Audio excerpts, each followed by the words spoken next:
नमस्कार साथियों, स्वागत है आपका BNK24 यूट्यूब चैनल पर। बहुत बहुत साथियों, आपका आज तय करेगा कल आप कहाँ रहोगे। आपके आज के किए गए निर्णय विप्रयासी भविष्य की नींव रखते हैं, इसलिए सकारात्मक सोच के साथ निरंतर आगे बढ़ते रहें, अपने आप को अपग्रेड करते रहें। साथियों, आज बात करें बाज़ार की। बाज़ार में जैसा भी उथल पुथल का माहौल रहा, लेकिन ये इन दोनों के बीच का जो कलेश है ना, डोनाल्ड ट्रंप के और जो फेडरल बैंक के जो चेयरमैन हैं, उन दोनों के बीच का जो कलेश चल रहा है, अंदरूनी कलेश, ये कहीं ना कहीं बाज़ार की कमर को उलझा रहा है। क्यों, इनका कलेश क्या चल रहा है? डोनाल्ड ट्रंप का एक बयान सामने आया था साथियों। डोनाल्ड ट्रंप साहब ने बोला था कि अगर मेरा बस चले ना, तो मैं जो फेडरल के चेयरमैन है ना, पवेल साहब, इन्हें मैं इनकी जॉब से हटा दूं। बट वो कहीं ना कहीं बीच में एक वैचारिक मतभेद चल रहा है। अब वैचारिक मतभेद चल रहा है, उसका कहाँ सामने आता है? अभी पवेल साहब ने एक बयान दिया। उस बयान में उन्होंने जो रेपो रेट में बदलाव करने, मतलब रेट कट के लिए अभी अगली बार भी आने की उम्मीदें उन्होंने कम कर दी। बोला हम अभी रेट कट की इतनी जल्दबाजी नहीं दिखाएंगे, हम सोच रहे हैं कि हम रेट कट करें या नहीं करें। तो दो तरफ चल रहे हैं। पहली बात तो डोनाल्ड ट्रंप बोल रहे हैं कि आप रेट कट करो, है ना, और दूसरी तरफ वे क्या कर रहे हैं, टैरिफ लगा रहे हैं, सामानों पे टैरिफ लगा रहे हैं, पर्टिकुलर देशों के ऊपर टैरिफ लगा रहे हैं। तो उससे होगा क्या? अगर कोई वस्तु 100 रुपये की जा रही थी अब अमेरिका में, 25% टैरिफ लगने के बाद हो जाएगी 125 रुपये की। तो पहली बात तो महंगाई बढ़ेगी। दूसरी तरफ आप बोल रहे हैं रेट कट कर दो। तो अगर महंगाई बढ़ेगी तो फिर पवेल साहब को कराएंगे कि तुम महंगाई बढ़ा दी। क्योंकि जैसा भारत के अंदर RBI का जो जर्नली काम है ना, वो रेपो रेट को मैनेज करके चलते हैं, जिससे देश के अंदर जो महंगाई है ना, वो कंट्रोल होती रहे। एक ऐसे CPI का जो अभी आंकड़ा आया है, CPI मतलब जो कंज्यूमर प्राइस इंडेक्स का जो आंकड़ा आया साथियों, वो जो 5.25 था, वो 4.75 आया। मतलब वो घट के आया है। कंज्यूमर प्राइस इंडेक्स मतलब महंगाई का जो आंकड़ा आता है, वो थोड़ा ठीक आया है। दूसरा, अभी जो जनवरी के जो आंकड़े आए हैं, किन किन लोगों ने SIP के माध्यम से पैसे डाले, तो साथियों ये जानकर आपको आश्चर्य होगा कि 26,000 करोड़ रुपये से ज़्यादा SIP के माध्यम से बाजार में आया है। अब FII तो बेच रहे हैं साथियों, FII ने बिकवाली नहीं रोकी, या आज का जो रनअप है इसे देख कर आप सोचो कि बॉटम बन गया। तो जो कंपनी अच्छी हैं उसमें कुछ जो इन्वेस्टर है ना, वो बोटिंग फिशिंग कर रहे हैं। पर अभी कल भी FII का जो आंकड़ा आया था, वो 7,000 करोड़ रुपया FII ने माल बेचा, और उसके अगेंस्ट में जो डोमेस्टिक इन्वेस्टर हैं उन्होंने 4,000 करोड़ का माल खरीदा। और आज थोड़ा सा रुपये में भी सुधार देखने के लिए मिला है।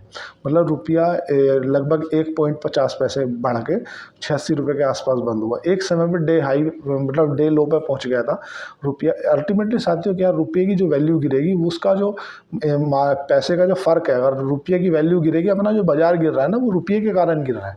रुपया गिरेगा, FII और पैसा निकालेंगे, और पैसा निकालेंगे, रुपया और गिरेगा। RBI देखो कहाँ कहाँ कंट्रोल करे। RBI को महंगाई भी कंट्रोल करनी है, गिरती हुई रुपये की वैल्यू को भी कंट्रोल करनी है। क्योंकि रुपये की अगर वैल्यू गिरेगी तो उसका कहीं ना कहीं जो फ़र्क पड़ेगा साथियों, वो इंपोर्ट पे पड़ेगा। और भारत में अधिकतर जो वस्तु है ना, वो इंपोर्ट होती हैं। देखो, जो घरेलू जो सामान है उसकी बात मैं नहीं कर रहा हूँ, जैसे तुम्हारा गेहूँ हो गया, चावल हो गया, इसे जीने की एक नॉर्मल वस्तु है। लेकिन अधिकतर जो पेट्रोलियम है, जो क्रूड ऑयल है, वो भारत दूसरे देशों से खरीदता है। तो उसका फ़र्क पड़ेगा भारत को। अगर सपोज करो 10 लाख करोड़ के 10 लाख डॉलर का माल खरीदना था, तो अभी तक भारत को क्या था, अगर रुपये की वैल्यू 80 रुपये थी ऐसा मान लो, तो 82 लाख रुपये का माल बेचना पड़ता। अगर 1 लाख डॉलर, छोटे में नॉर्मल में समझाऊंगा, मैं उलझ जाऊंगा इनसे। अगर आपको 1 लाख डॉलर देने किसी को, तो अभी तक अगर रुपये की वैल्यू 80 के आसपास है, तो आपको 80 लाख रुपए का माल बेचो और 1 लाख डॉलर दे दो। क्योंकि 1 लाख डॉलर की वैल्यू 80 लाख है। लेकिन अगर वो वैल्यू गिर के हो गई, आपका रुपये की वैल्यू गिर गई, वो हो गया 90 रुपये, या वो हो गया समझ लो 88 रुपये, तो जो 1 लाख डॉलर का क्रूड ऑयल खरीदने के लिए आपको 80 लाख देने पड़ रहे थे, वही 1 लाख डॉलर का क्रूड ऑयल खरीदने के लिए आपको 90 लाख देने पड़ेंगे।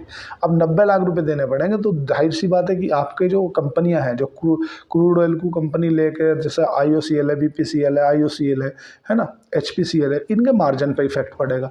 मार्जिन पे इफेक्ट पड़ेगा तो उसका कहीं ना कहीं ये सरकार से भरपाई करेंगी। फिर सरकार से बोलेंगी या तो हमारे पेट्रोल के रेट बढ़ाओ, और नई रेट बढ़ा रहे तो हमें सब्सिडी दो। सरकार सब्सिडी कहाँ तक देगी? वो रेट बढ़ाएगी। रेट बढ़ाएगी तो आम जनता की जेब से पैसा जाएगा।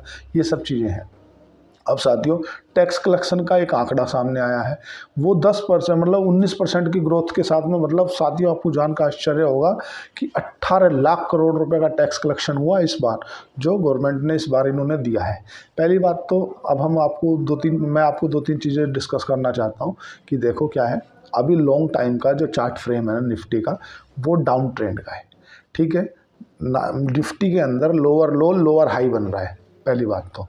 दूसरा, किसी भी कंपनी को आप उठाओगे ना, तो जब भी बेयर मार्केट आती है, जब भी शेयर बाजार गिरता है, तो दो चीज़ें होती हैं। पहली बात तो ये होती है कि जो अच्छी अच्छी कंपनियां हैं ना, वो आपको चीप वैल्यूएशन पे मिल जाती हैं। देखो स्टॉक जो है ना, वे सस्ते या महंगे उसके प्राइस से डिफाइन नहीं होते साथियों, मतलब वे उसके प्राइस से डिफाइन नहीं होते, उसके पी रेशो से डिफाइन होते हैं, प्राइस टू अर्निंग रेशो।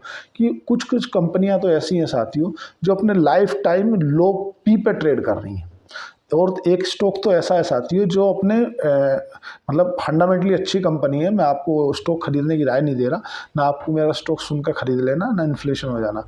जैसे यथार्थ हॉस्पिटल है, जहाँ एक तरफ DII FII माल बेच रही है, उस तरफ यथार्थ हॉस्पिटल में FII फॉरेन इंस्टीट्यूशनल इन्वेस्टर माल खरीद रहे हैं उल्टा, ठीक है। पहला पॉजिटिव साइन आप देख लो, खरीदना नहीं है आपको। दूसरी बात, अपने लाइफ टाइम लो पी पे ट्रेड करता है, जैसे EMS है, लाइफ टाइम लो पी पे, क्योंकि जो भी किसी मार्केट में भी जब आप कम पी पे खरीदते हो और ज़्यादा पी पे बेचते हो, तो एक तो आपका पी कॉन्ट्रैक्शन होता है, उससे पैसा मिलता है, वैल्यू शेयर की प्राइस बढ़ता है।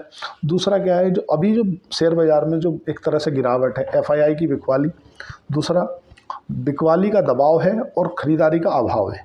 तो जो बिकवाली कर रहे हैं, ख़रीदार जो हैं वो केवल सोच रहे हैं कि खरीदें क्या नहीं खरीदें।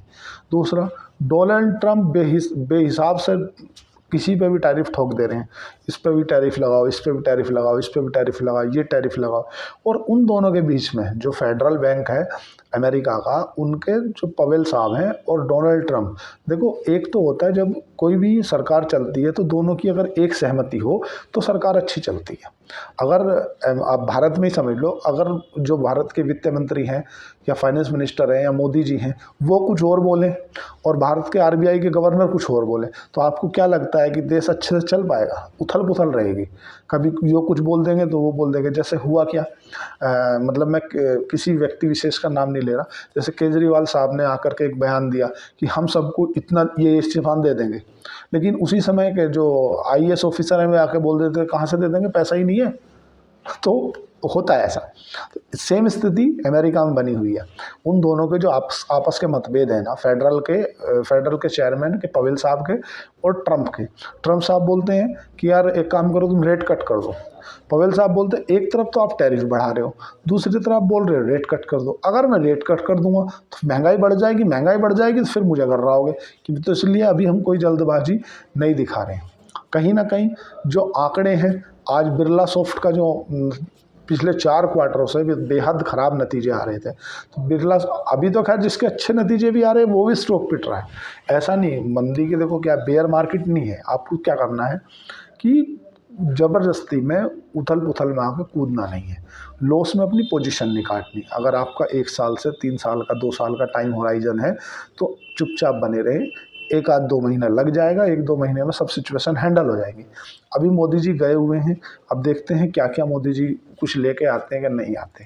दूसरी बात, जो निफ्टी मिड कैप है लगभग 20% टूट गया, शायद यहाँ पे आके खरीदारी लौट आए। लेकिन क्या वैल्यूएशन, देखो जो मैं बोल रहा हूँ ना, पी कॉन्ट्रैक्शन और पी डिरेक्शन होता क्या है, जब किसी जैसा भी भारत की जो GDP है ना, वो पिछले क्वार्टरों में अच्छी ग्रोथ से बढ़ रही थी, लेकिन एकदम से ही ग्रोथ गिर गई। तो जिस तरह से किसी शेयर में अगर किसी का 40 का पी चल रहा है और उसकी जो ग्रोथ आ रही है 20% से आ रही है, अगर वो ग्रोथ घट के हो जाए 10%, है ना, और तो जो 40 का पी है वो बढ़ के हो जाएगा 80 का पी, तो वो शेयर की जो वैल्यू है ना वो बढ़ जाएगी। मतलब प्राइस नहीं बढ़ा, उसका प्राइस उतना ही है, पर वो पी रेशो बढ़ गया। पी रेशो से हो क्या है, वो महंगा हो गया।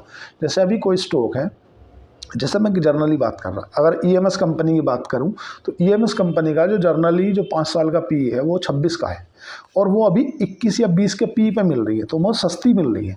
अगर सपोज करो वो स्टॉक का जो क्वार्टरली नतीजा आ रहा है वो नतीजा आ जाता ख़राब, और उसकी जो सेल आधी हो जाती है, तो जो उसका पी है वो बढ़ के हो जाएगा 40। अब 40 हो जाएगा तो उसकी रुपये से गिरनी पड़ेगी उसकी वैल्यू शेयर की, तब जाकर वो अपने फेयर वैल्यूएशन पे आएगा। तो इसीलिए मार्केटों के जो मिड कैप स्मॉल कैप के जो वैल्यूएशन हाई हुए ना, जो बता रहे हैं, जो बड़े बड़े रिसर्च भी बता रहे हैं कि वो अपनी इंडिया का जो मार्केट है ना उसका वैल्यूएशन हाई हो गया, इसलिए शेयर बाजार गिर रहा है। तो वो क्यों हुआ? क्योंकि ग्रोथ कम हो गई, जीडीपी की ग्रोथ कम हो गई, इसीलिए वैल्यूएशन हाई हो गया। अब दूसरा, उसके लिए आरबीआई हर संभव प्रयास कर रहा है, भाई बाजार में लिक्विडिटी डाल रहा है, लिक्विड चाहे एईओएम के माध्यम से 40,000 करोड़ रुपए की जो गवर्नमेंट की सिक्योरिटी खरीद रहा है। दूसरी बात है, तुम्हें ये भी देखने के लिए मिला है कि भाई लोगों को कंजप्शन को बढ़ावा देने के लिए 12 लाख तक की छूट भी मिली है। रेपो रेट में भी बदलाव किया है, मतलब रेट कट किया है। तो रेट कट करने से होगा क्या कि बैंकों की साथ ही जो कॉस्ट ऑफ बोरोइंग है वो घट जाएगी। और जनरली होता है क्या, बैंक जब किसी को लोन देता है तो बैंक के पास में वो कुआं थोड़ी खुद रहा है कि वहाँ से लाएगा दे देगा।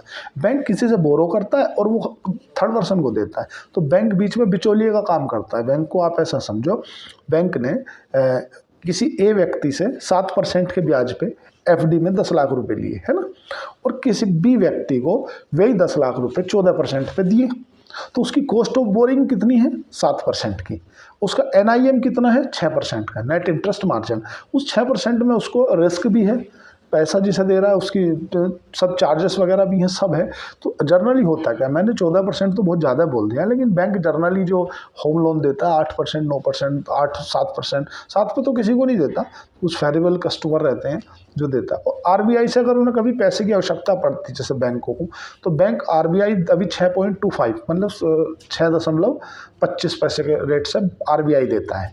और ये दूसरा इनका कॉस्ट ऑफ बोरोइंग क्या रहता है कि जो जनरली हम लोग, आप लोग या रिटेल भाई, ये बड़े बड़े जो एनएचआई होते हैं, वे अगर अपना पैसा इनके पास में एफडी के रूप में करते हैं तो उसे 7% से लेते हैं, और अगले को, किसी को मकान का लोन लेना है, किसी को कार लोन लेना है, किसी को मतलब पर्सनल लोन लेना है, उसके लिए 8 से 10 या 11-12 जो इनका क्राइटेरिया रहता है उसे फिक्स कर देते हैं। इसके बीच का जो इनका एनआईएम होता है, नेट इंटरेस्ट मार्जिन, उसके हिसाब से बैंक काम करते हैं।